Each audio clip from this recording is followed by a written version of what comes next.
엄마 장소가 비좁아서 엄마는 초대 못했어요. 태석이 말했습니다. 하지만 저는 바보가 아닙니다. 호텔에서 한다며 그곳이 왜 좁아? 이렇게 말하자 며느리 이유리의 목소리가 들려왔어요. 어머니 좀 컨셉도 맞지 않을 것 같아서요. 아들 며느리 이의 말이 가슴에 빗으로 꽂혔습니다. 서울구로의 낡은 단독주택에서 혼자 살고 있지요.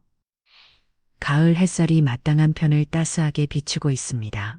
이 말자는 고추를 뒤집으며 송급태에 익숙한 동작을 반복하지만 마음 한편은 그 어느 해보다 무겁습니다. 오늘은 첫 손자 윤세훈이가 태어난 지 정확히 1년 되는 날입니다. 말자는 날짜를 세지 않아도 합니다. 아들 태석이가 아기 사진을 처음 보내왔던 그날 태어난 시각, 체중까지 모든 것이 송급태, 새긴 듯 또렷하게 기억나고 있습니다. 하지만 아직까지 돌잔치 초대에 대한 연락은 없습니다. 말자는 그저 평범한 하루처럼 마당에 고추를 널지만 마음 한편은 계속해서 시기를 향하고 있습니다. 어디서라도 전화나 메시지가 올까 싶어 휴대폰을 바로 곁에 두었습니다. 요즘 애들은 날짜도 늦어서 하나? 그래도 오늘 집은 연락이 와야지. 말자는 속으로 중얼거리입니다. 주방으로 들어가 밥상 준비를 하며 묵은지를 찢습니다. 된장찌개에 넣고 끓이다가 문득 아기 돌사진을 상상해 봅니다. 세훈이가 탈모자를 쓰고 조명 앞에서 환하게 웃는 모습. 그 옆에서 태석이 부부가 행복하게 웃고 있겠죠. 그런데 그 장면에서 자신은 빠져 있다는 상상이 찌개의 구수한 냄새보다 더 쓴 맛을 입안에 남깁니다. 바로 그 순간 휴대폰에서 알림음이 울립니다. 말자는 얼른 손을 닦고 달려갑니다. 사진 파일 하나가 도착해 있습니다. 윤세훈 돌잔치 장소 안내라는 제목입니다. 화면을 터치하자 화려한 호텔 연회장의 사진이 뜹니다. 흰 천을 씌운 원형 테이블들, 천장 가득 반짝이는 샹들리에 꽃장식 사이로 보이는 선명한 문구가 눈에 들어옵니다. 그리고 그 아래 간단한 안내 문구가 있습니다. 장모님 가족과 함께하는 프라이빗 돌잔치 좌석이 제한되어 있어 양해 부탁드립니다. 말자는 조용히 아들에게 전화를 겁니다. 태석아, 이게 뭐냐? 내 손주 돌잔치인데 엄마한테 말도 없이 이런 식이냐? 태석의 당황한 목소리가 들려옵니다. 아, 엄마 미안해. 이번에 호텔에서 하기로 했는데 좌석이 좀 모자라서 장모님 쪽은 다 초대하고 장모님이 경비를 다 내셨거든. 엄마는 다음에 따로 얼굴 보자. 그 뒤에서 며느리 이유리의 목소리가 들립니다. 어머니 호텔 컨셉이 있어서요. 죄송해요. 저희가 신경 못 썼어요. 말자의 입술이 떨리지만 목소리는 부드럽습니다. 그래, 잘 준비해. 라인 전화를 끊고 나서 말자는 식탁이 앉습니다. 아직 식지 않은 찌개에서 김이 모라모라 피어오르지만 그 향이 갑자기 낯설게 느껴집니다. 말자는 가만히 찌개를 젓지도 먹지도 못한 채 그 자리에 오래도록 앉아 있습니다. 돌잔치 날까지 딱 일주일이 남았습니다.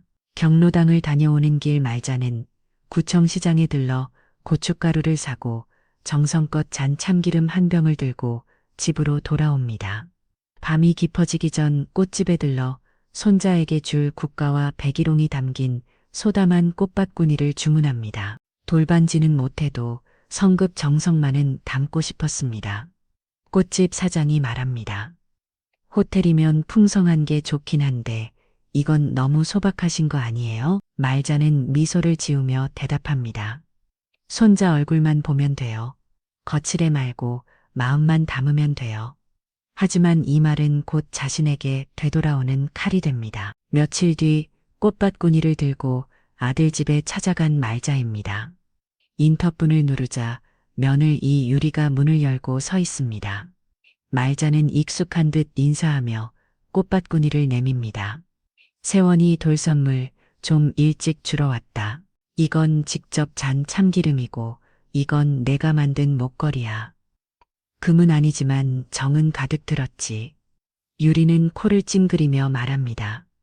어머니 냄새가 좀 말자는 당황합니다. 아, 집이라다 바로 와서 고춤 말림이라. 요즘엔 이런 선물 잘 안 해요. 이미 다 준비돼 있어요. 유리는 말자의 손에서 꽃바구니를 건네받지 않습니다. 그 꽃은 결국 현관 한쪽에 비닐봉투처럼 쓸쓸히 놓입니다. 이어진 먼저 집에 돌아오는 길 버스 유리창에 비친 자신의 얼굴을 봅니다. 예전엔 꽉 묶였던 고무줄 머리 끈이 느슨해졌고 손에 든 꽃바구니 포장지는 구겨져 있습니다. 내가 무슨 구걸하러 간 것도 아닌데 손자돌에 그저 한 자리 앉고 싶었던 것뿐인데 말자는 속으로 중얼거리입니다. 그날 밤 말자는 남편 영정 앞에 앉아 중얼거리입니다. 여보, 나보고 마음만 보내래. 냄새 난다고 자리 없대. 그 말이 머릿속에서 몇 번이고 반복되다 결심이 섭니다. 그래, 마음만 보내라 했지. 그럼 내 마음도 이제 안 보내주지.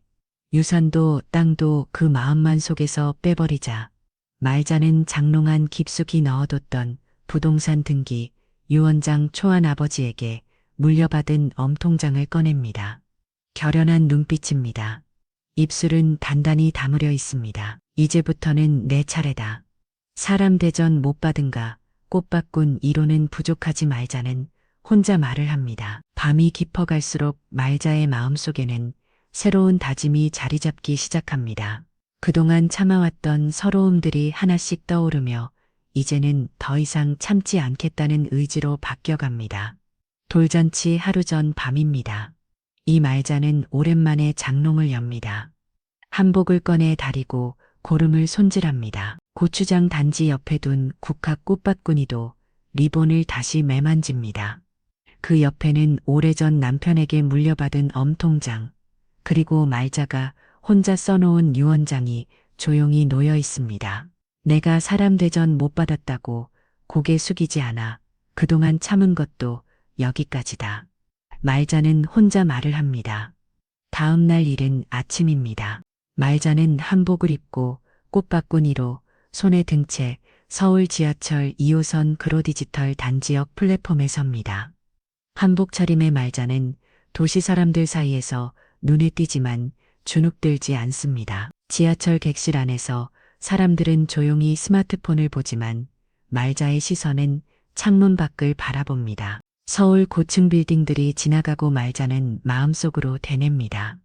컨셉이 어쨌든 내 손주 얼굴은 내가 봐야지. 호텔 근처 정류장에서 하차의 걸음을 옮깁니다. 고급 호텔 정문 앞에서 잠시 숨을 고릅니다. 호텔 로비 안에 반짝이는 대리석과 금빛 향들, 이에 외부 조경은 비현실처럼 느껴집니다. 로비 입구에서 말을 건 직원이 명단을 확인합니다. 손님 성함이 박말자 어르신, 죄송합니다. 명단에 없으세요? 말자는 차분하게 대답합니다. 알아요. 자리 없다는 거. 그래도 여기까지 왔어요. 잠시 후 며느리 김윤리가 등장합니다. 은피 드레스를 입고 진주 귀걸이와 풀 메이크업을 한 모습입니다. 이야기 한마디 없이 꽃바구니를 흙봅니다. 유리가 속삭이듯 말합니다. 어머니, 오늘은 컨셉이 있어서요. 말자는 조용히 미소를 지으며 답합니다. 그래, 괜찮아. 꽃바구니는 결국 연회장 안에 들어가지 못하고 로비 보관대로 옮겨집니다. 말자는 구석 소파에 조용히 앉습니다. 사람들은 말자 앞을 지나며 속삭이입니다. 저기 자리 못 받은 친척인가 봐. 꽃바구니 컨셉 안 맞아서 빼놨대. 멀리서 카메라 플래시가 터지고 스크린에 손주의 웃는 얼굴이 떠오릅니다. 말자는 속으로 생각합니다. 자리는 없을 수 있어도 내 체면까지 없었던 건 아니야. 그 꽃은, 그 마음은 그냥 버릴 수 없어. 말자는 조용히 자리에서 일어납니다. 꽃바구니를 들고 다시 호텔 로비를 가로질러 걷습니다. 한복 치마가 바람에 살랑이며 말자의 걸음은 흔들리지 않습니다. 샹들리에 불빛이 말자의 얼굴을 비추며 그 표정에는 서글픔과 동시에 굳은 의지가 담겨 있습니다. 말자는 다시 꽃바구니를 품에 안고 연회장 복도 끝으로 향합니다. 샹들리에 불빛이 유리벽에 반사되어 눈이 부시지만 말자의 걸음은 흔들리지 않습니다. 돌잔치 연회장 안에서는 손주 세훈이의 돌잡이 이벤트가 한창입니다. 꽃바구니를 들고 복도에서 망설이던 그때 아들 태석이가 손님들과 인사하다 문 쪽으로 나오는 모습이 보입니다. 그 순간 말자는 태석이를 향해 걸어갑니다. 태석아, 태석이는 놀라며 말합니다. 엄마, 왜 여기까지 왔어? 세훈이 얼굴은 보고 가야지. 초대는 안 했지만 나한테는 손주니까. 태석이는 주변 눈치를 보며 말합니다. 지금은 좀 분위기 다 흐려져. 엄마 그 복장도 그렇고 그 말에 말자의 눈빛이 서늘하게 식습니다. 내 옷차림새가 체면에 안 맞냐? 아니, 체면에 안 맞는 게 아니고 오늘의 컨셉과 맞지 않으니까 그러지. 그때 며느리 이유리가 등장합니다.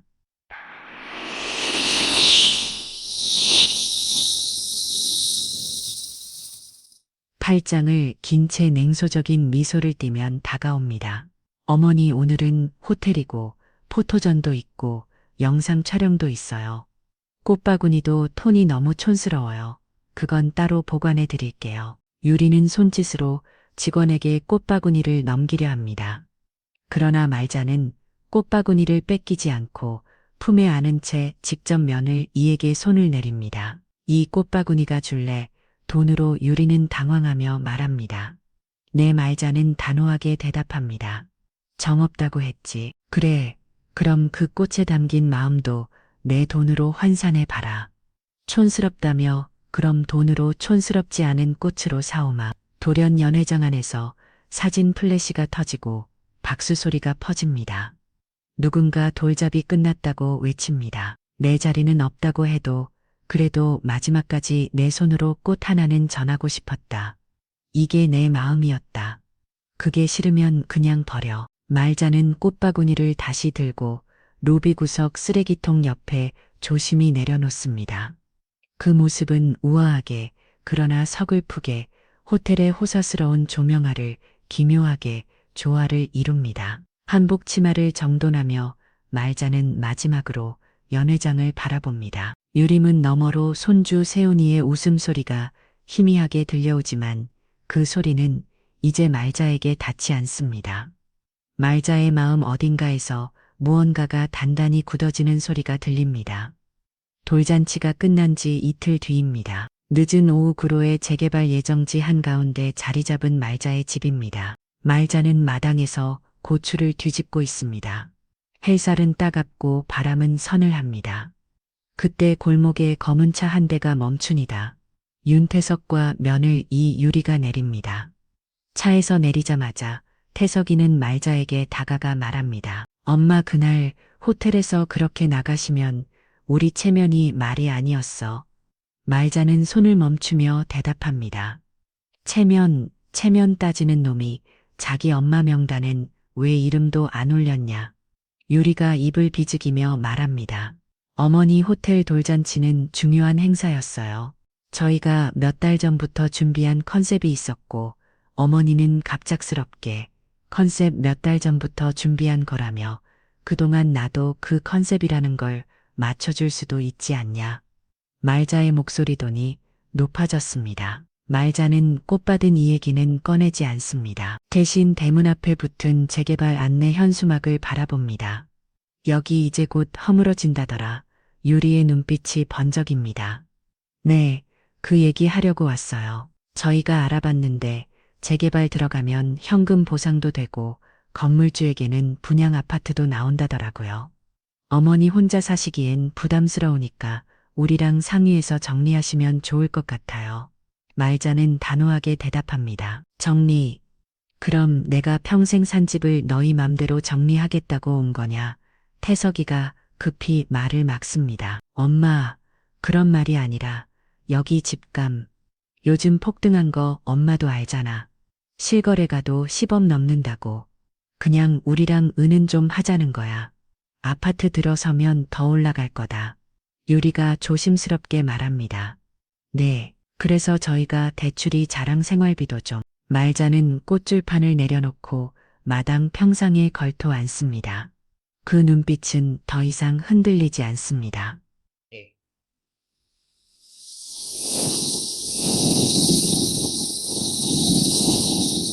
호텔에서 나를 빼놓고 잔치하던 그 눈빛. 사람 대접은 안 해도 돈 냄새는 잘 맡는구나. 태석이가 화들짝 놀라며 말합니다. 엄마 말 그렇게까지 안 해도 되잖아. 유산이란 건 말이지. 사람이 사람한테 해주는 마지막 정이다. 그걸 너희가 깨뜨렸으면 이 집도 앞으로 생길 아파트도 너희 못 없다. 유리는 얼굴이 굽고 태석이는 아무 말도 못합니다. 이 집 내 이름으로 된 집이고 이 집 지키니라 내가 몇십 년 정육점에서 핏물 튀기며 살았다. 그리고 이렇게 지켜온 내 집을 너희들에게 넘길 수 없다. 태석이는 머리를 감싸지고 유리는 안색이 창백해집니다. 그러나 말자는 평상에 앉아 평온한 얼굴로 말합니다. 이 집은 내 노후다. 그리고 그 노후엔 너희 자리 없다. 며칠 뒤 구로구 공원 벤치입니다. 말자는 구청에서 받아온 재개발 주민 설명의 안내문을 들여다보고 있습니다. 흰 종이엔 새로 지어질 고층 아파트 평면도와 분양가 입주 예정 날짜가 적혀 있습니다. 잠시 그 그림을 보다 말자는 손에 힘을 빼고 종이를 무릎에 내려놓습니다. 옆 벤치의 동네 친구 오복순이 앉습니다. 복순은 말자의 묵직한 표정을 알아보고 먼저 말을 건넵니다. 손주는 봤어. 말자는 고개를 천천히 젓습니다. 아니 돌잔치 날 호텔 로비까지 갔는데 끝내 손주 얼굴 한번 못 봤다. 세운이 돌인데도 어이없다. 참 말자는 고개를 푹 숙이며 말합니다. 그 애가 어떻게 컸는지 첫 생일에 뭘 잡았는지도 몰라. 나는 그날 꽃바구니 하나 안고 호텔 복도에 혼자 앉아 있었어. 옥수는 말자 옆에 조용히 앉아 말없이 손을 맞잡습니다. 말자는 잠시 침묵한 후 눈을 내리 깔고 말합니다. 내가 뭘 그렇게 잘못했냐. 정육점에서 아들 공부시키고 결혼시켜주고 그 돌잔치에 내가 껴있는 게 그리도 불편했나? 그런 엄마들 지금도 얼마나 많은 줄 알아? 말자야, 넌 잘못한 거 없어. 말자는 멀리 놀이터에서 뛰어노는 아이들을 봅니다. 한 아이가 넘어지자 엄마가 달려와 안아줍니다. 그 장면이 유난히 오래 눈에 남습니다. 그날 밤 말자는 직접 밥을 치습니다. 고슬고슬한 쌀 밥에 된장찌개, 묵은지 계란말입니다. 아들이 가장 좋아했던 반찬들입니다. 하지만 식탁의 맞은편은 비어 있습니다. 혼자 밥을 뜯어 말자는 조용히 중얼거리입니다. 나 이제 나를 챙기기로 했다. 말자는 식사를 마치러 구청에서 받아온 재개발 보상안 서류 중 한 장을 꺼내듭니다. 보상금 계좌 수령인에는 박말자 단독명이라고 적혀 있습니다. 서류 하단에 사인을 하며 말합니다. 그 집 지키늘 하 내가 흘린 피는 물은 이제 나한테 돌아올 차례다. 창밖으로 가을밤이 깊어가고 말자는 남편 영정 앞에 앉습니다. 촛불이 흔들리며 영정 속 남편의 얼굴을 비춥니다. 여보, 내가 이제 결정했어. 우리가 평생 지킨 이 집, 나 혼자서라도 지켜낼 거야. 사람 대접 못 받으면서까지 남 좋은 일 할 생각 없어. 말자의 목소리는 조용하지만 단단합니다. 그 결심 속에는 지난 수십 년간 쌓인 서러움과 이제는 더 이상 물러서지 않겠다는 의지가 함께 녹아 있습니다. 재개발 보상 신청 마감 하루 전입니다. 이 말자의 집 앞에 윤태석과 며느리 김유리가 등기부 등본 사본과 계산기를 들고 나타납니다. 태석이가 말합니다. 엄마, 이건 객관적인 계산이야. 지금 집을 엄마 혼자 갖고 있는 것보다 우리가 공동 명의로 바꾸면 세금 절약도 되고 분양받을 때도 유리해. 유리가 조심스레 덧붙입니다.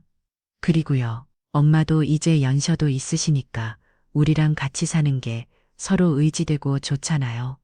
말자는 조용히 고개를 듭니다. 식탁 위엔 등기부 등본 자필 유언장 초안 재개발 서류가 놓여 있습니다. 그 집 누가 지켰는데 태석이가 멈칫합니다. 그건 엄마가 고생하신 건 알지. 그 집 비 오는 날 빗물 퍼매고 여름엔 냉장고 고장나서 고기 썩고 겨울엔 보일러 어렸어져서 새벽에 맨발로 배관 잡은 사람 나야. 근데 그 집을 너의 이름으로 옮기자고 유리가 목소리를 높입니다. 어머니, 그럼 저희 보고 손주 어떻게 키우라는 거예요? 요즘 아이 한 명 키우는데 돈이 얼마나 들어가는지 아세요? 아파트 하나 안 물려줄 거예요? 말자는 차갑게 대답합니다. 물려줄 사람이면 좋지. 사람 대접만 하는 사람은 사람이랄 수 없지. 대전 못 받은 사람은 아무것도 안 물려줘도 된다. 태석이는 고개를 숙이고 유리는 눈을 치켜뜨며 소리칩니다. 그 집 솔직히 말해서 지금 엄마가 갖고 있기엔 너무 과분해요. 말자는 조용히 웃으며 서류에 도장을 찍습니다. 바로 재개발 보상금 단독 수령 신청서입니다. 과분하다고 내가 왜 고기 썰뜬서 살았는데 너희가 손주 돌잔치 초대 한마디 안 한 순간 이 집은 내 노후가 됐다. 너희 인생 설계에 끼워줄 생각 없어. 말자는 봉투에 서류를 넣어 가방에 넣습니다. 그리고 조용히 아들에게 말합니다.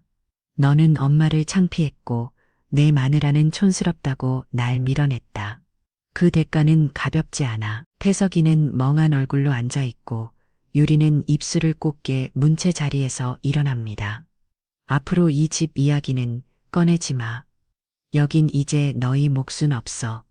말자의 목소리는 더 이상 흔들리지 않습니다. 수십 년간 쌍쌍처와 분노가 마침내 단호한 결심으로 바뀌었습니다. 마당에 널린 고추들이 붉게 익어가듯 말자의 마음도 이제 완전히 익었습니다. 창밖으로 석영이 지고 말자는 혼자 남겨진 식탁에서 차를 마십니다. 그 차 한 모금에는 스디 쓰인 과거와 이제 시작될 새로운 인생이 함께 담겨 있습니다. 봄 햇살이 스며든 서울구로 골목입니다. 이말자는 작은 여행용 캐리어를 끌고 마당 앞에 섭니다. 오래된 나무 대문과 정든 빨랫줄, 그리고 그동안 말자를 지탱해준 조그만 부엌을 바라봅니다. 이제 곧 철거가 시작됩니다. 고기 썰던 내 손, 냄새 난다던 그 손으로 여기까지 지켜왔다. 말자는 속으로 중얼거리입니다. 대문을 나서려던 그때 휴대폰이 진동합니다.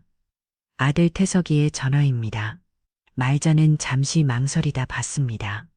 태석이가 조심스레 말합니다. 엄마 이사 가신다면서요? 그치? 진짜 그렇게 정리하신 거예요? 이제 나한테 필요한 집은 따로 있어. 정리 끝났다. 우리 다시 잘 지낼 수 있을까? 말자는 짧고 굽게 대답합니다. 그건 내가 날 사람 대접했으면 가능했겠지. 전화를 끊은 말자는 길가에 나란히 핀 봄꽃을 옆을 지나며 걸음을 옮깁니다. 크게 숨을 들이마십니다. 고춧가루도 고깃물도 꽃바구니도 다 내려놓은 뒤 말자는 자신의 두 발로 천천히 그리고 묵직하게 골목길을 빠져나갑니다. 재개발 보상금으로 말자는 작지만 깔끔한 원룸을 얻었습니다. 창문 너머로 보이는 풍경은 예전 집과는 다르지만 이곳에서는 누구 눈치도 보지 않아도 됩니다. 냄새 난다는 소리도 컨셉에 안 맞는다는 말도 들을 필요가 없습니다. 말자는 새 집 식탁위에 앉아 혼자만의 식사를 준비합니다. 간단한 김치찌개 한 그릇이지만 이제는 누구를 위해서가 아닌 오롯이 자신을 위한 밥상입니다. 창밖으로 저녁 노을이 집니다. 말자는 찻잔을 들고 창가에 섭니다. 멀리서 아이들 웃음소리가 들려오지만 이제 그 소리는 그리움보다는 평온함을 가졌습니다. 여보, 내가 해냈어. 마지막까지 내 자존심 지켰어. 말자는 남편을 향해 속삭입니다. 테이블 위에는 새로 만든 통장이 놓여 있습니다. 예금주는 박말자 단독 명의입니다. 그 통장 속 숫자들은 말자가 평생 일궈낸 땀의 결실입니다. 말자는 조용히 미소를 짓습니다. 그 미소에는 서러움도 원망도 없습니다. 오직 자신을 지켰는 사람만이 지을 수 있는 단단하고 평온한 미소입니다. 해가 완전히 지고 말자는 새 집에 불을 켭니다. 작은 공간이지만 따뜻한 빛이 가득합니다. 그 빛 속에서 말자는 자신만의 새로운 시작을 준비합니다. 촌스럽다던 여자는 이제 없습니다. 여기에는 오직 자신을 사랑하고 자신을 지켰는 박말자만이 있을 뿐입니다.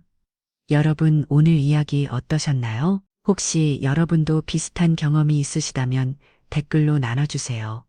그리고 이런 감동적인 이야기가 더 필요하시다면 구독과 좋아요 부탁드립니다. 다음 주에도 여러분의 마음을 울리는 이야기로 찾아뵙겠습니다. 감사합니다.